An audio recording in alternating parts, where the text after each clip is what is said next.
Sa ilalim ng maliwanag na kalangitan ng Zilan Kingdom, makikita ang buong Yulan City, isang malawak na lungsod na napapalibutan ng pader at luntiang kabundukan sa likuran.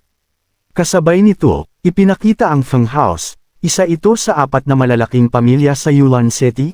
Makikita ang matatayog na pulang gusali sa ilalim ng araw habang may mga salitang umaalingaw-ngaw tungkol sa pagkilos na parang hangin, walang tigil na parang apoy, hindi natitinag na parang mga bundok. Sa lugar ng pagsasanay sa martial arts, isang grupo ng mga kabataan ang sabay-sabay na nagsasanay. Sa harapan nila ay isang lalaki na seryosong nagtuturo.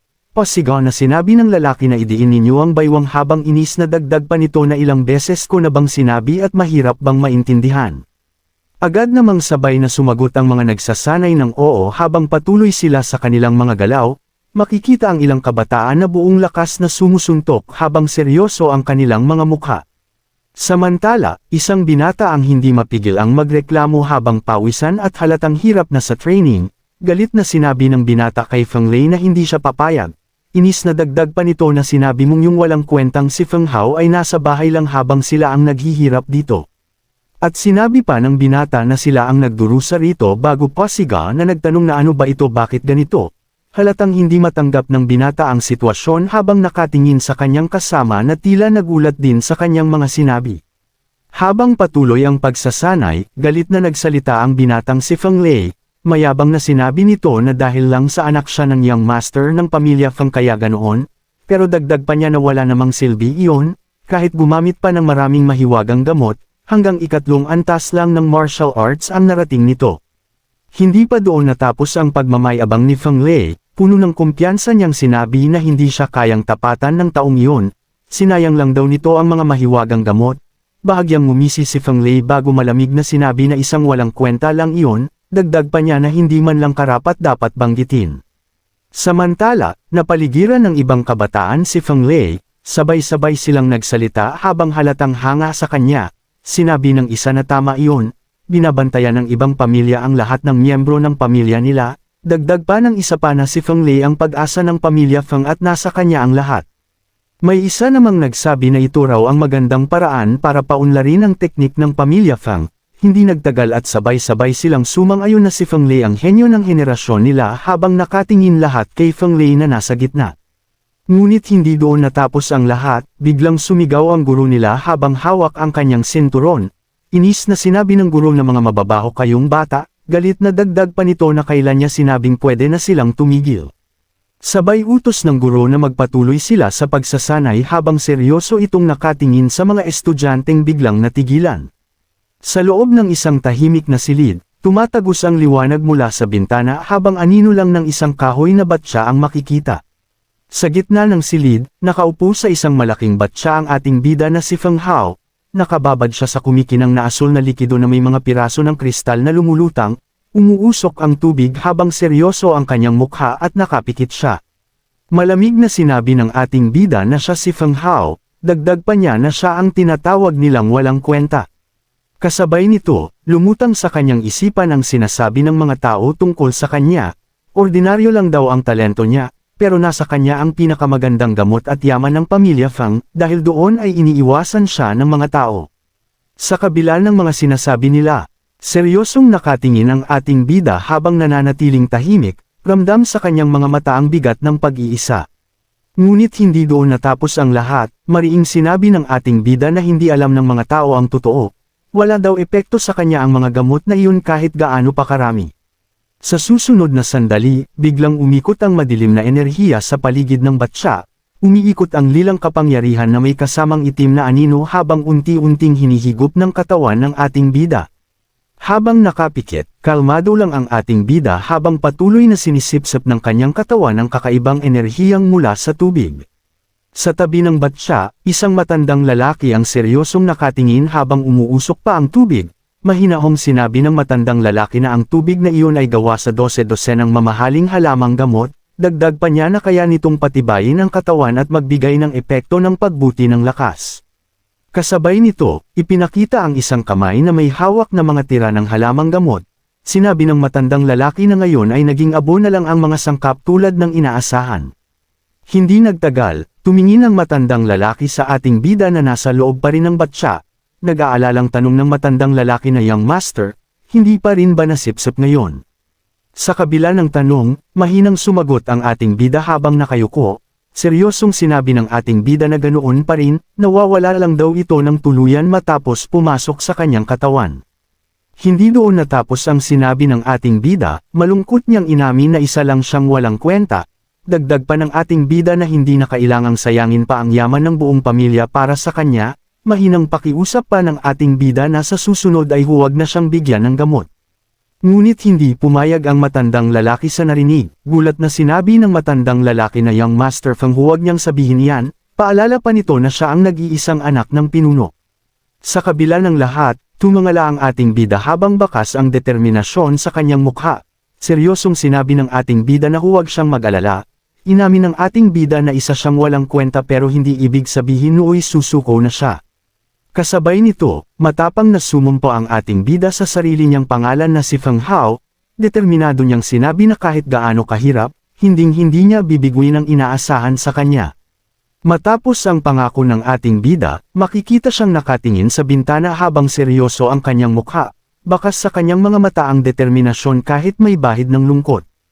Kasabay nito, nasa labas na ang ating bida sa ilalim ng maliwanag na kalangitan, pawisan at hingal na hingal siya habang seryosong nakatingin sa kawalan. Galit na sinabi ng ating bida na anong walang kwenta, mariing dagdag pa niya na paano nila hinahamak ang ganito. Sa gitna ng tahimik na kagubatan, makikita ang ating bida na nakaposisyon para sa pagsasanay, buong loob niyang sinabi na naniniwala siyang kaya niyang lampasan ang kapalaran. Determinado niyang idinagdag na kung 50 set lang ang ginagawa ng iba sa isang araw, 100 set ang gagawin niya. Seryosong sinabi ng ating bida na balang araw, aasa siya sa pagsisikap na ito. Habang patuloy sa pagsasanay, matapang na isinigaw ng ating bida na lalakas siya, ramdam sa kanyang boses ang tindi ng kanyang hangarin habang nakaunat ang kanyang kamay. Ngunit hindi doon natapos ang lahat, habang nakatayo sa ilalim ng araw, biglang napalingon ang ating bida. Gulat na tanong ng ating bida kung sino iyon, nagtataka niyang sinabi na ilusyon lang ba iyon. Sa susunod na sandali, nanlaki ang mga mata ng ating bida. Seryosong sinabi ng ating bida na may tao sa likod niya habang ramdam ang tensyon sa kanyang mukha at may kakaibang liwanag na gumuhit sa kanyang likuran. Ramdam ng ating bida ang kakaibang presensya sa kanyang likuran, agad na nanlamig ang kanyang katawan habang nanlaki ang mga mata at napalingon siya. Sa isang iglap, isang nakakatakot na demonyong maskara ang biglang lumitaw sa kanyang likuran, pulang-pulang ang mga mata nito at nakangisi ng malawak habang nakatitig sa kanya. Dahil sa gulat, napasigaw ang ating bida habang napaatras. Maliwanag ang sikat ng araw pero halatang nagulat siya sa biglaang pagpapakita ng maskara.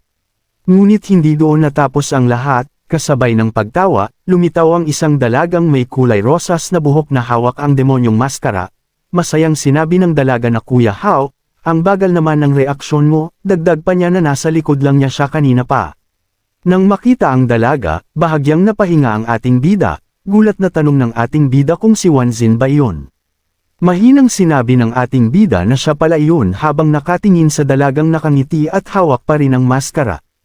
Habang nakayuko ang ating bida, bahagyang tumawa ito, hindi niya raw inakala na sa loob lang ng 2 taon, nalampasan na siya ng lakas ng kausap niya.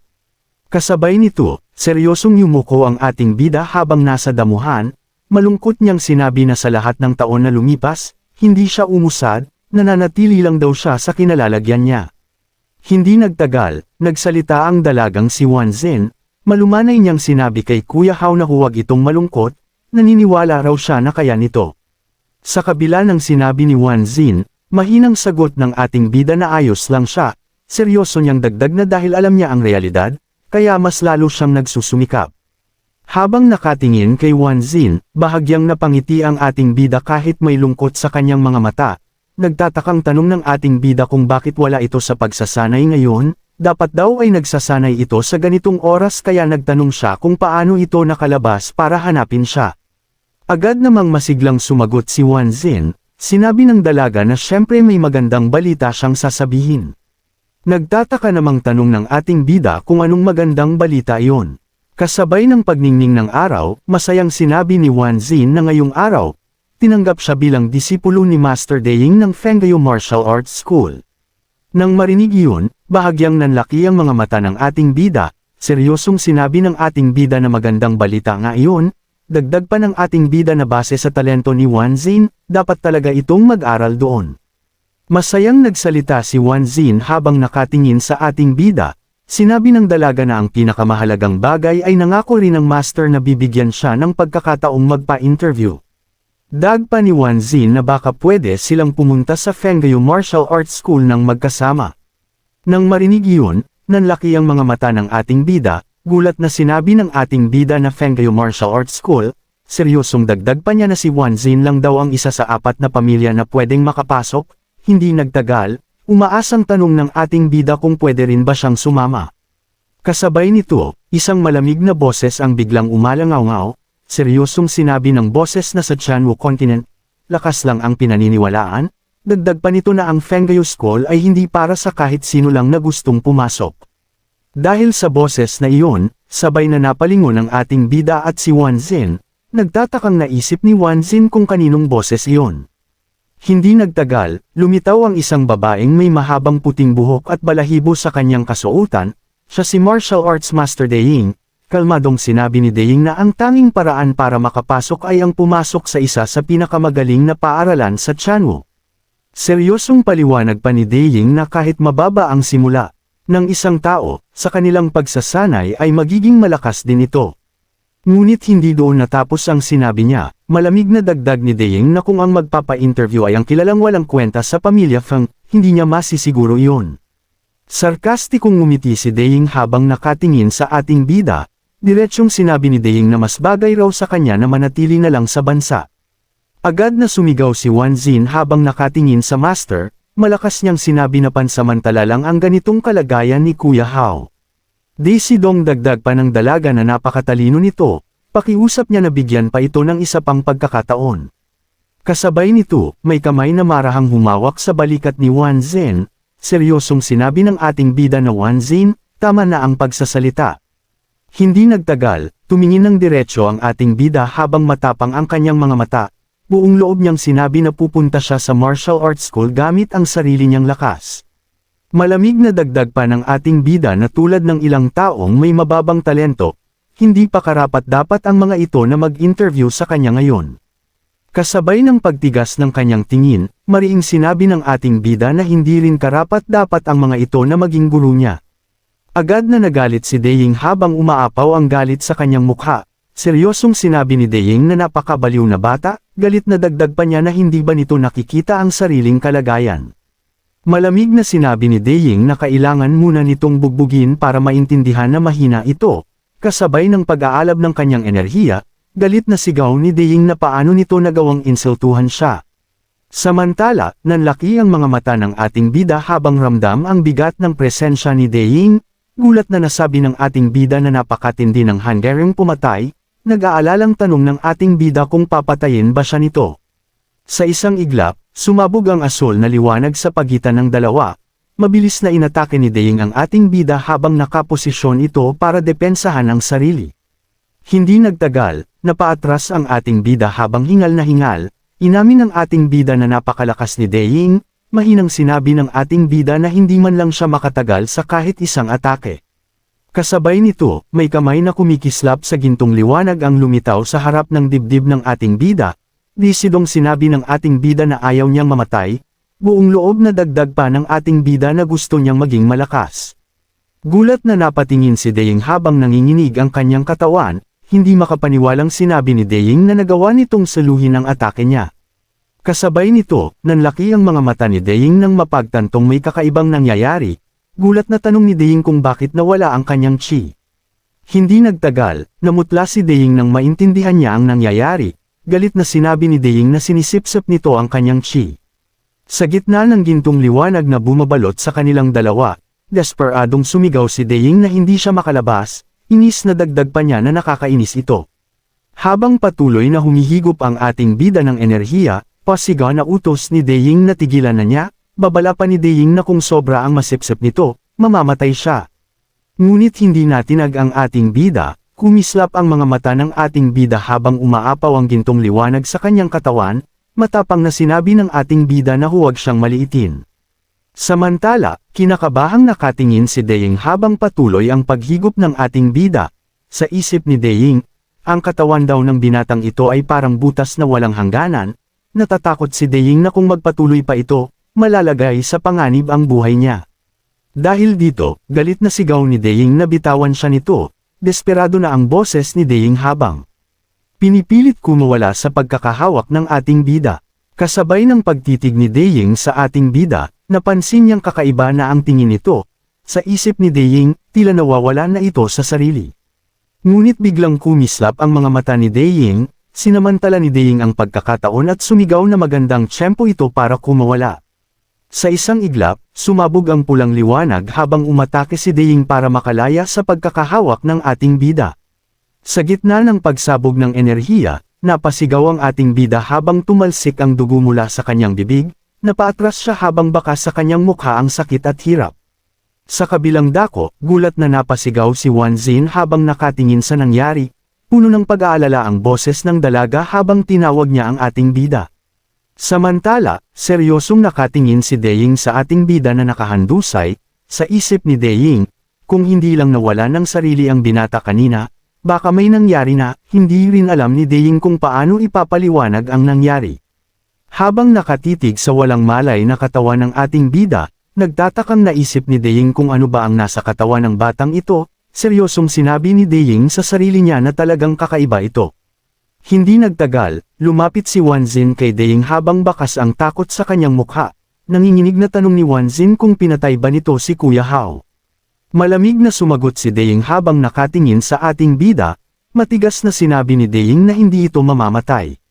Kasabay nito, binalaan ni Daying si Wanzin, seryosong sinabi ni Daying na kung gusto nitong maging disipulo niya, hindi na ito pwedeng makipag-ugnayan sa batang ito sa hinaharap. Nakahandusay sa lupa ang ating bida habang wala ng malay, tahimik ang paligid habang unti-unting nawawala ang liwanag ng enerhiya mula sa kanyang katawan. Sa isang iglap, nagbago ang buong paligid, lumulutang na ang ating bida sa gitna ng walang hanggang kalawakan na puno ng mga bituin at nagliliwanag na ulap. Ramdam ng ating bida ang bigat ng kanyang katawan habang lumulutang, naguguluhang naisip ng ating bida kung nasaan siya.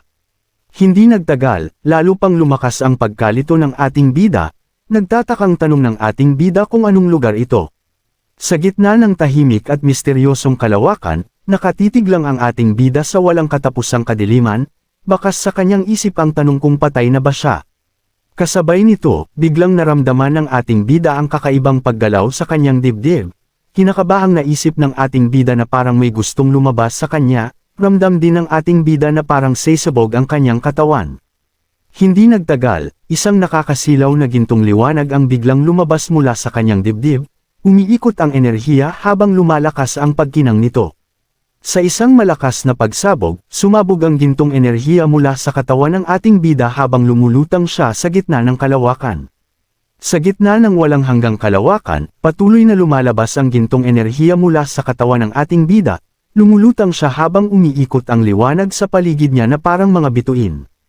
Kasabay nito, nagtatakang naisip ng ating bida kung ano ang bagay na ito, hindi niya maintindihan ang nangyayari habang hinihila palabas ang enerhiya mula sa kanya. Hindi nagtagal, isang lilang bilog ang lumitaw sa gitna ng kanyang dibdib, umiikot ito habang humihigop ng nakapalibot na gintong liwanag. Ramdam ng ating bida ang matinding presyon sa loob ng kanyang katawan, kinakabahang naisip ng ating bida na parang sesabog na ang kanyang katawan, desperadong naisip pa ng ating bida na hindi na niya kayang pigilan pa ito. Sa isang iglap, sumabog ang lilang at puting liwanag mula sa kanyang katawan, kumalat ang enerhiya sa buong kalawakan habang napaigik ang ating bida sa tindi ng nararamdaman. Kasabay ng pagsabog, unti-unting nagtitipon ang gintong enerhiya, bumubuo ito ng mas malaking anyo habang patuloy na umiikot sa paligid ng ating bida. Sa gitna ng nakakasilaw na kalawakan, isang malaking aninong may masamang ngiti ang lumitaw sa harapan ng ating bida, napapaligiran ito ng apoy habang nakatingin sa kanya ng mapanukso. Sa ilalim ng aninong iyon, lumulutang ang katawan ng ating bida na napapalibutan ng asol na liwanag, nagtatakang naisip ng ating bida kung nasa loob ba ng kanyang katawan ang bagay na ito sa buong buhay niya. Kasabay nito, may tinig na umalangaw-ngaw sa kanyang isipan, seryosong sinabi ng tinig na ito ay pagbabago ng kapalaran laban sa langit. Hindi nagtagal, nagbalik ang malay ng ating bida, pawisan at seryoso ang kanyang mukha habang naaalala niya ang mga taon na lumipas, mapait niyang naisip na sa loob ng mga taon, hindi siya umusad, natatakot siyang baka ito ang sumipsip ng kanyang chi. Dahil sa galit, napasigaw ang ating bida habang umaapaw ang emosyon sa kanyang mukha. Galit na sinabi ng ating bida na dahil dito kaya naging walang kwenta siya at hinamak siya ng mga tao sa buong buhay niya. Desperadong sigaw pa ng ating bida na lumabas ito sa kanyang katawan dahil ayaw na niya itong makita ulit. Sa isang iglap, nagmulat ng mata ang ating bida, nasa loob na siya ng kanyang silid habang nakahiga sa kama at natatakpan ng kumot. Nagtatakang tanong ng ating bida kung kwarto niya ba ito, nalilitong naisip ng ating bida kung panaginip lang ba ang lahat. Kasabay nito, isang babaeng nakasuot ng tradisyonal na damit ang lumapit sa kanya habang may hawak na tray. Malumanay na tanong ng babae kung gising na si Hao, nag-aalalang payo pa ng babae na huwag na itong mag-practice ng sobra sa susunod, dagdag pa ng babae na nahimete ito dahil doon. Napatitig ang ating bida habang inaalala ang nangyari, nagtatakang naisip ng ating bida na nahimete ba siya, dahan-dahan niyang naalala na kagabi, mukhang pinabagsak siya ni Deying. Hindi nagtagal, kumalma ang ating bida at tumingin sa babae, mahinahong sinabi ng ating bida na ina. Ayos lang siya, nagtanong ang ating bida kung sino ang naghatid sa kanya pauwi kagabi. Kasabay ng pag-upo ng ating bida sa kama habang kumakain, mahinahong sagot ng ina na si Master Deying ng Fengyu Martial Arts ang naghatid sa kanya. Ngumiti ang ina habang nakatingin sa anak, malumanay na paalala ng ina na sa susunod ay kailangan itong magpasalamat kay Deying. Galit na tiningnan ng ating bida ang kawalan habang bakas ang inis sa kanyang mga mata. Matigas niyang naisip na si Deying ang nagdala sa kanya pabalik. Umaasa siyang pakiusap lang ito ni Wan Zane, matapang na dagdag pa ng ating bida na hindi siya magpapasalamat sa ganitong klase ng tao. Hindi nagtagal, tumingin ang ating bida sa kanyang ina habang nakaupo sa kama, seryosong sinabi ng ating bida na ina, hindi niya gusto ang ganong klaseng tao. Matigas na dagdag pa ng ating bida na kaya ayaw niya itong makita, lalo na ang pasalamatan ito. Kasabay nito, malumanay na nagsalita ang ina habang nakatingin sa anak, mahinahong paalala ng ina na Hao, huwag itong magpadalos-dalos. Seryosong paliwanag ng ina na tinanggap na si Wan Zin bilang disipulo ni Master Deying ng Fengyu Martial Arts School, dagdag pa ng ina na malaking pangyayari ito sa Yulan City. Sa isang iglap, bumukas ang pinto at pumasok ang isang lalaking may seryosong mukha, tinawag ng ating bida ang lalaking iyon na ama. Matigas na nagsalita ang ama habang nakatayo sa may pintuan, seryosong sinabi ng ama na bilang pinuno ng pamilya Feng, at siya ang magiging susunod na pinuno ng sambahayan, hindi ito dapat mawalan ng asal. Kasabay nito, naalala ng ating bida ang mga sinabi ni Deying, malamig na boses ni Deying ang umalangaw-ngaw sa kanyang. Isipan na ang magpapa-interview ay ang kilalang walang kwenta sa pamilya Feng, dagdag pa ng boses na mas bagay raw sa kanya na manatili na lang sa bansa. Dahil sa naalala, napayuko ang ating bida habang nakaupo sa kama, galit na sinabi ng ating bida na hindi lang talaga niya gusto ang babaeng iyon. Sa huling sandali, marahang tinawag ng ina ang pangalan ng anak, mahigpit na kinuyam ng ating bida ang kanyang kamao habang nakatingin sa kawalan. Tahimik na nakatayo ang ama habang nakatingin sa nakayukong si Hao, seryosong sinabi ng ama na kahit hindi niya alam kung anong nangyari sa anak, may isang bagay itong dapat tandaan. Matigas na dagdag ng ama na ang mga kalalakihan ng pamilya Feng ay hindi kailanman yuyuko sa iba. Kasabay nito, tumungala si Hao na may determinasyon sa kanyang mga mata, buong loob na sagot ni Hao na tiyak na tatandaan niya iyon, ama.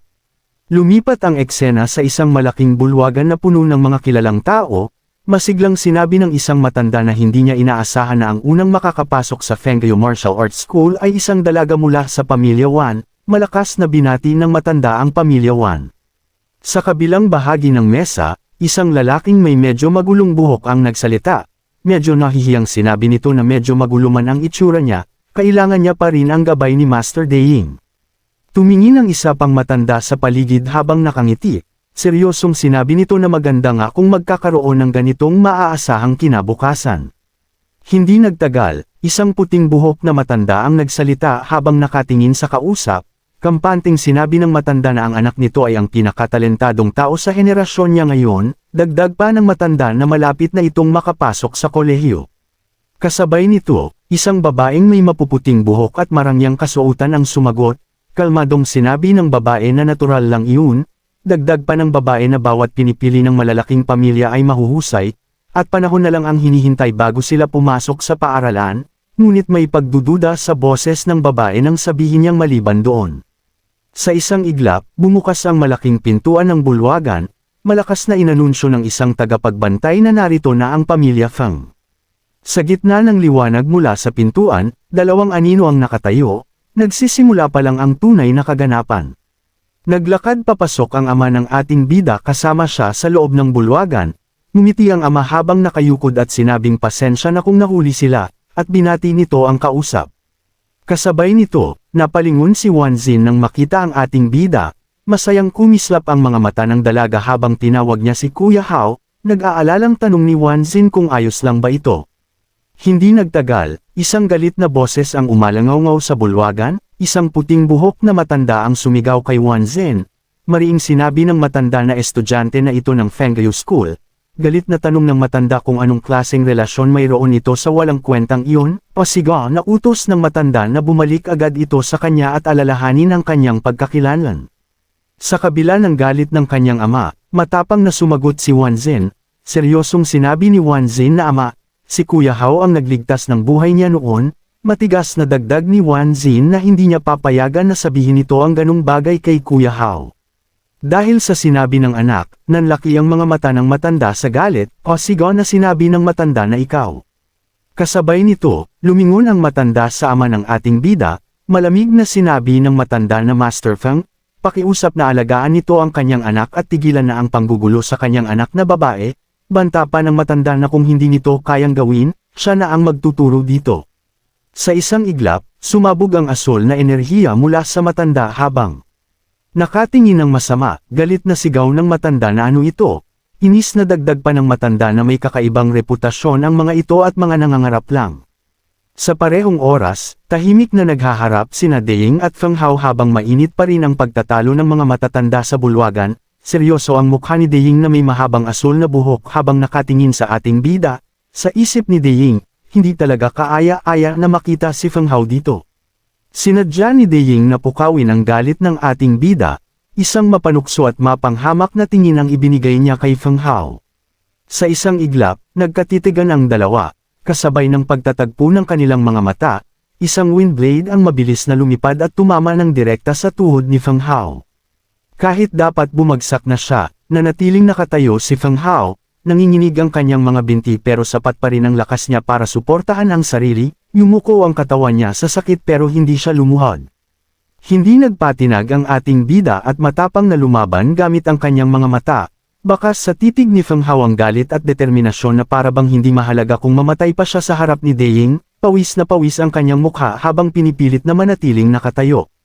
Sa kabilang dako, napansin ni Feng Chen ang nangyayari sa anak niya, kita sa mukha ng ama ang pag-aalala at galit habang nakamasid sa eksena. Hindi na nakatiis si Feng Chen at hinarap si Master Deying, seryosong tanong ni Feng Chen kay Master Deying kung bakit nito inatake ng walang dahilan ang anak niyang si Feng Hao, mariing dagdag pa ni Feng Chen na si Feng Hao ay hindi kailanman gumawa ng problema para sa kanya. Hindi pa natatapos magsalita si Feng Chen nang biglang lumiwanag ang buong paligid, isang windblade na doble ang laki kumpara sa nauna ang lumabas mula kay Master Deying. Nanlaki ang mga mata ni Feng Chen habang nakikita ang paparating na atake. Tumalsik ang pawis sa kanyang mukha at hindi niya napigilan ang pagniwi sa sakit. Sa isang iglap, bumagsak si Feng Chen sa kanyang mga tuhod, nanginginig ang kanyang katawan habang nakaluhod siya sa sahig, mahina siya para pigilan ang lakas ni Master Deying. Tahimik lang ang ibang mga clan na nanunood sa gilid, may palihim na kompetisyon sa pagitan ng iba't ibang pamilya. Natural lang na walang pumihil kay Master Deying, mas pinili nilang panuurin lang ang drama mula sa tabi. Kasabay nito, ngumisi si Deying habang nakahalukip-kap, mapanghamak na sinabi ni Deying na akala niya mas may kakayahan pa ito. Dagdag pa ni Deying na isa rin pala itong walang kwenta, o siga na panunuyan ni Deying na talagang mag-ama nga sila. Kahit nakaluhod at sugatan, hindi pa rin nawawala ang tapang ni Feng Chen. Galit na naisip ni Feng Chen na kahit hindi siya kalaban ni Deying, hindi siya magpapahiya sa pamilya Feng kahit mamatay pa siya. Buong loob na sinabi ni Feng Chen na kung ganun, handa siyang hamunin si Master Deying sa isang one-on-one na labanan. Sa isang iglap, sumugod si Deying na parang kidlat, malamig na sinabi ni Deying na kung gusto nitong mamatay, tutulungan niya ito. Isang sigaw ang umalangaw-ngaw sa buong bulwagan, si Wan Xin na may pink na buhok ang sumigaw ng malakas, o sigaw na pakiusap ni Wan Xin kay Master Deying na maawa ito at huwag saktan ng mag-ama. Sa isang iglap, tumalon si Wan Xin sa harap ni Feng Chen at Feng Hao, handa siyang gamitin ang sarili niyang katawan para harangin ang atake ng kanyang master, nakabuka ang mga braso niya habang pinuprotektahan ang dalawa sa likod niya. Kasabay nito, hindi na nakapagpigil si Feng Hao, nawawala na siya sa sarili dahil sa galit, handa na siyang sumugod anumang oras. Galit na sumigaw si Feng Hao kay Deying, pasigaw na tanong ni Feng Hao kung nakalimutan na ba nito ang nangyari kagabi, sinigawan niya si Deying na baliw ito. Sa isang iglap, nanlaki ang mga mata ni Deying, kita sa mukha niya ang gulat at pag-aalala. Nag-aalalang naisip ni Deying ang halimaw na nasa loob ng katawan ng binata, tanong ni Deying sa sarili kung kaya ba itong kontrolin ni Feng Hao. Sa sandaling iyon, naalala ni Feng Hao ang nangyari kahapon, pilit niyang pinipigilan ang sarili. Ayaw ni Feng Hao na mawala sa kontrol sa harap ng maraming tao. Sa sandaling iyon biglang bumalik si Deying sa kanyang upuan, ramdam niya ang panganib sa katawan ng ating bida. Biglang nagsalita si Deying habang nakahalokip-kap, malamig na sinabi ni Deying na sa pagkakataong ito ay palalayain niya ang mag-ama, pero binalaan niya si Zener na pareho silang may ice physique body. Dagdag pa ni Deying na iyon ang dahilan kung bakit niya ito tinanggap bilang disipulo. Seryosong banta ni Deying na kung magpapatuloy pa ito sa ginagawa, huwag siyang sisisihin kung maging walang awa siya. Sa kabilang dako, nagsalita ang isang matandang lalaki na may puting buhok at balbas. Magalang na pakiusap ng matanda kay Master Ying na patawarin si Zener, dagdag pa ng matanda na bata pa at walang alam si Zener. Bulungan naman ang mga taong nanunood sa paligid, na pagtanto ng isa na si Wan Xin pala ay may ice physique body kaya pala ganon. Sabi ng isa pa na ang mga may espesyal na physique ay nagiging pinakamalakas sa hinaharap, dagdag pa nito na walang limitasyon ang magiging kinabukasan ng dalaga. Pero may isa namang nanghuhusga, mapanghamak na tanong nito kung hindi ba mas lalong walang kwenta ang anak ng pamilya Feng kumpara kay Wan Xin. Muntong hininga naman ng isa at sinabing normal lang daw sa Poloka na maghangad ng laman ng sisni. Sa gitna ng bulungan, isang galit na boses ang umalangaw-ngaw, mahigpit na nakakuyom ang kamao ng ating bida habang sumisigaw, o sigaw na sinabi ni Feng Hao na makinig ang baliw na babae sa kanya. Nakayuko si Feng Hao pero ramdam ang galit sa kanyang boses, seryosong sinabi ni Feng Hao na alam niyang hindi pa niya ito kalaban ngayon, pero madiin na dagdag ni Feng Hao na ang kahihiyan ngayong araw, babayaran niya ng doble makalipas ang 3 taon. Sa isang iglap, itinaas ni Feng Hao ang kanyang ulo, malamig at puno ng determinasyon ang kanyang mga mata habang sumisigaw, o sigaw na pangako ni Feng Hao na siguradong ibabalik niya ang lahat ng ito ng doble. Napangisi si Deying habang nakatingin kay Feng Hao, mapanghamak na sinabi ni Deying na 6 na taon ang ginugol niya para umabot sa antas ng isang Great Martial Master. Dagdag pa ni Deying na si Feng Hao na matagal nang gumagapang sa stage of martial arts ay gusto siyang hamunin sa loob ng 3 taon. Tumawa ng malakas si Deying, pasigaw na sinabi ni Deying na baliw ito, dagdag pa ni Deying na kung kaya siyang talunin ni Feng Hao sa panahong iyon, kahit manalo ito, tatanggapin niya. Kasabay nito, nanatiling nakayuko si Feng Hao sa ilalim ng ulan, malamig na sagot ni Feng Hao na hindi niya kailangang samantalahin ang baliw na babae. Seryosong dagdag ni Feng Hao na kung hindi siya nito inatake, papatayin niya ito sa mismong lugar na iyon. Sa isang iglap, itinaas ni Feng Hao ang kanyang ulo, matatalim at puno ng galit ang kanyang mga mata habang nakatitig kay Deying, ramdam ang matinding puot at determinasyon sa kanyang mukha habang bumubuhos ang ulan sa paligid niya. Tahimik ang paligid habang nakahiga si Feng Hao sa gitna ng malawak na damuhan, nakapatong ang 2 kamay niya sa likod ng ulo habang nakatingin sa kalangitan, seryoso ang mukha niya pero kalmado ang kanyang posture. Sa kabilang dako, isang galit na boses ang umalangaw-ngaw sa buong bulwagan, pasigaw na tinawag ng isang elder sina Feng Chen at Feng Hao, mariing sinabi ng elder. Natingnan daw nila ang mga ginawa nilang dalawa. Dagdag pa ng elder na ngayon ay kumakalat na sa buong lungsod ang balita tungkol sa kanila. Pasigaw na sinabi ng elder na ang tingin na sa kanila ng buong lungsod ay wala silang kwentang basura. Hindi pa doon natapos ang galit ng elder, o sigaw na sinabi ng elder na talagang pinapahiya siya ng mag-ama. Tanong ng elder kung paano pa magkakaroon ng matatag na pwesto ang pamilya Feng sa lungsod dahil sa kanila. Sa ilalim ng pulang kalangitan, nakatalikod ang galit na elder habang kaharap niya ang ilang miyembro ng pamilya Feng, mahinahong pakiusap ng isa sa kanila na kumalma lang ang elder.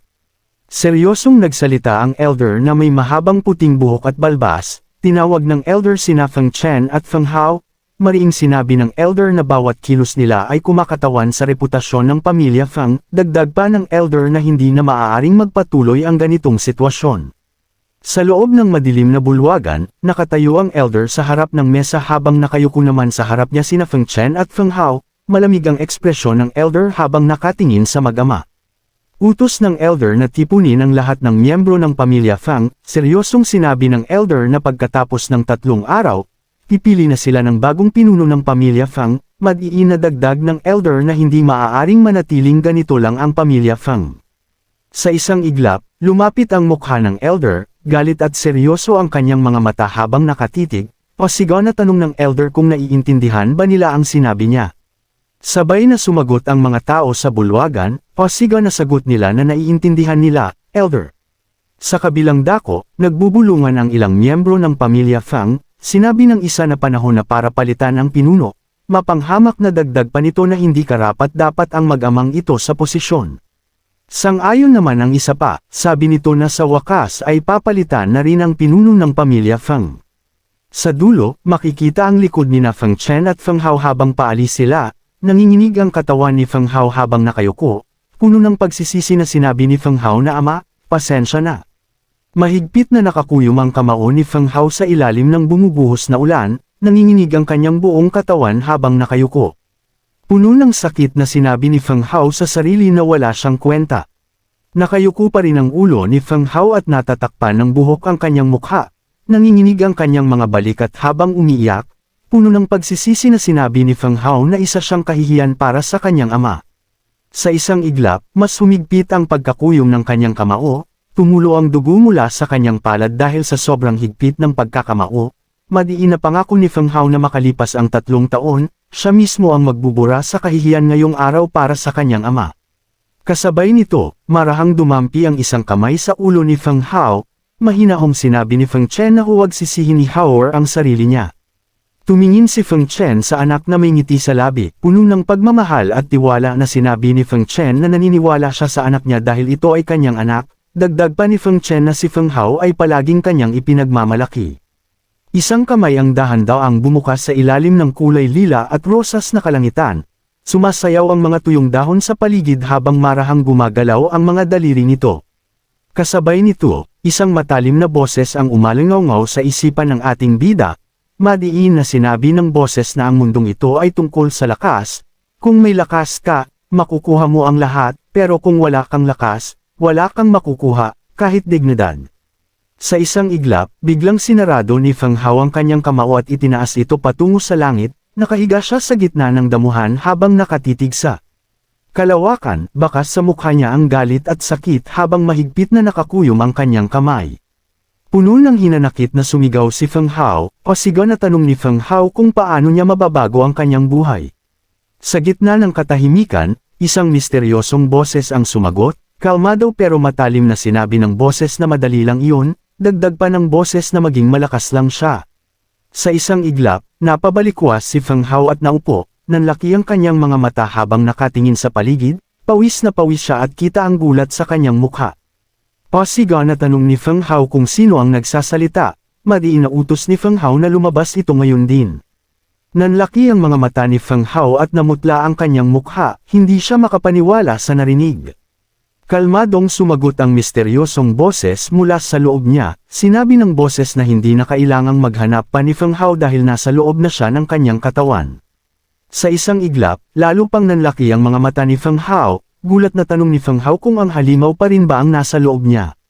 Kasabay nito, isang seryosong mata ang lumitaw, may bahid ng dugo sa gilid ng mata habang nakatitig ito, mayabang na sinabi ng boses na kung tama ang hula niya, magaling ang ginawa ni Feng Hao kahapon. Malamig na sagot muli ng boses, sinabi ng boses na oo, at hindi na kailangan siyang pasalamatan ni Feng Hao, dagdag pa ng boses na matagal na siyang nabubuhay sa katawan nito. Seryosong tanong ng boses na handa na siyang lumabas at maglaro. Tanong ng boses kung gusto ba ni Feng Hao na gawin siyang mas malakas. Sa gitna ng damuhan, nakaupo si Feng Hao habang nakakunot ang noo. Galit na sagot ni Feng Hao na palalakasin siya. Sinabi ni Feng Hao na madali lang iyon. Madiin na utos ni Feng Hao na mas mabuting lumabas na ito sa kanyang katawan. Galit na dagdag ni Feng Hao na kinuha na nito ang lahat ng gamot niya sa mga nakaraang taon. Hindi nagpatinag ang boses, mahinahong paliwanag ng boses na siya nga ang kumuha ng gamot ni Feng Hao, pero paalala ng boses na si Feng Hao ang may virtual martial arts physique body, dagdag pa ng boses na hindi naman siya nagkaroon ng malaking progreso noon. Seryosong paliwanag pa ng boses na kaya niya sinabing gagawin niyang mas malakas si Feng Hao. Sinabi ng boses na ang mga taong may virtual martial arts physique ay kailangang magsanay ng magsanay. Madiin na babala ng boses na kung hindi kailanman makakaangat sa martial arts si Feng Hao sa buong buhay niya. Sa isang iglap, napatulala si Feng Hao habang nakatingin sa kawalan. Gulat na tanong ni Feng Hao sa sarili, bulong ni Feng Hao, virtual martial arts. Mag-isang nakaupo si Feng Hao sa gitna ng malawak na tuyong damuhan, nakayuko ang kanyang ulo habang nakaluhod sa lupa, seryoso ang kanyang mukha habang pinoproseso ang lahat ng narinig. Kalmadong paliwanag ng misteryosong boses na oo, ang pinakamalaking katangian ng virtual martial arts physique body ay hindi naiipon ng chi sa katawan, dagdag pa ng boses na kaya kahit gaano kahirap magsanay si Feng Hao, mabagal pa rin ang progreso niya. Kasabay nito, isang malawak na tanawin ng kabundukan at lawa ang bumungad sa ilalim ng pulang kalangitan. Seryosong dagdag ng boses na ang Yanju technique ay isang espesyal na ehersisyo para sa mga taong may virtual martial arts body. Paalala ng boses na syempre, habang mas makapangyarihan ang kasanayan, mas delikado ito. Madiin na babala ng boses na habang mas nagsasanay siya, mas nakamamatay ito. Sa isang iglap, nakayuko si Feng Hao sa ilalim ng ulan. Mahigpit ang ekspresyon ng kanyang mukha habang nakapikit ang mga mata. Madiin na sinabi ni Feng Hao na hindi na kailangan pang sabihin ng boses. Determinadong dagdag ni Feng Hao na magsasanay siya. Pangako ni Feng Hao na lalakas siya dahil ang kahinaan ay hindi naiiba sa kamatayan. Kasabay nito, tumangala si Feng Hao na may matatalim na mata, puno ng determinasyon na sinabi ni Feng Hao na wala na siyang maraming oras. Dagdag pa ni Feng Hao na kung may kaunting pag-asa man, siguradong gagamitin niya ang 100% ng kanyang lakas para harapin ito. Sa huli, mas lumapit ang mukha ni Feng Hao, nagliliyab ang kanyang mga mata habang nagsasalita, buong tapang na sinabi ni Feng Hao na siya ang karangalan ng kanyang ama, pangako ni Feng Hao na tutuparin niya ang inaasahan nito. Natuwa ang misteryosong boses sa narinig, masayang sinabi ng boses na magaling, dagdag pa ng boses na hindi siya nagkamali kay Feng Hao. Seryosong sinabi ng boses na nagpasya na siyang turuan si Feng Hao, paalala ng boses na huwag matakot sa kanyang anyo. Sa isang iglap, nanlaki ang mga mata ni Feng Hao, gulat na tanong ni Feng Hao, anyo. Kasabay nito, isang liwanag ang biglang sumabog mula sa katawan ni Feng Hao, dalawang bilog na enerhiya ang lumitaw sa kanyang dibdib at tiyan, isang puti at isang itim, nanginginig ang buong katawan ni Feng Hao habang nakaluhod sa damuhan. Gulat na sinabi ni Feng Hao na may lumalabas sa kanyang katawan. Sa isang iglap, mas lumakas ang liwanag na bumabalot kay Feng Hao, para siyang masusunog sa tindi ng enerhiya. Nakabuka ang kanyang mga braso habang sumisigaw sa sakit, pasigaw na sinabi ni Feng Hao na mapupunit na siya. Kasabay nito, napapangiwi si Feng Hao habang pilit na tinitiis ang sakit, nakapikit ang kanyang mga mata at nanginginig ang kanyang mga kamay. Puno ng paghihirap na sinabi ni Feng Hao na nakakatakot ito. Madiin na dagdag ni Feng Hao na nagsisisi siya. Sa huli, isang nakakasilaw na gintong liwanag ang pumuno sa buong paligid, kalmadong sinabi ng boses na ayos na bata, lumabas na siya, dagdag pa ng boses na pwede nang imulat ni Feng Hao ang kanyang mga mata. Dahan-daang iminulat ni Feng Hao ang kanyang mga mata, nakaharang ang kanyang kamay sa mukha habang tumatagos ang liwanag sa pagitan ng kanyang mga daliri, pawis na pawis siya at kita ang gulat sa kanyang mukha. Pasigaw na tanong ni Feng Hao sa sarili, ano ba talaga ito? Sa isang iglap, isang nakakasilaw na gininto ang liwanag ang pumuno sa paligid. Mula sa liwanag, isang maliit na batang babae ang dahan-daang lumitaw. Mahaba ang buhok niya na kulay ginto at nakasuot ng puti at kahel na damit, malalaki ang kanyang mga mata at may mga laso sa buhok. Nakangiting pagpapakilala ng batang babae, sinabi ng batang babae na ang pangalan niya ay Lao Lao. Dagdag pa ng batang babae na hindi siya pwedeng tawagin ni Feng Hao sa pangalan niya ng direkta. Kasabay nito, lumapit pa ang mukha ng batang babae, seryoso pero may pagka-cute na sinabi ng batang babae na kailangan siyang tawagin ni Feng Hao na master. Madiin na utos ng batang babae na lumuhad na si Feng Hao ngayon din at sambahin siya. Sa isang iglap, napaatras si Feng Hao. Namutla ang kanyang mukha at nanlaki ang mga mata. Nanginginig ang kanyang kamay habang nakatingin sa batang babae, hindi makapagsalita si Feng Hao sa sobrang gulat.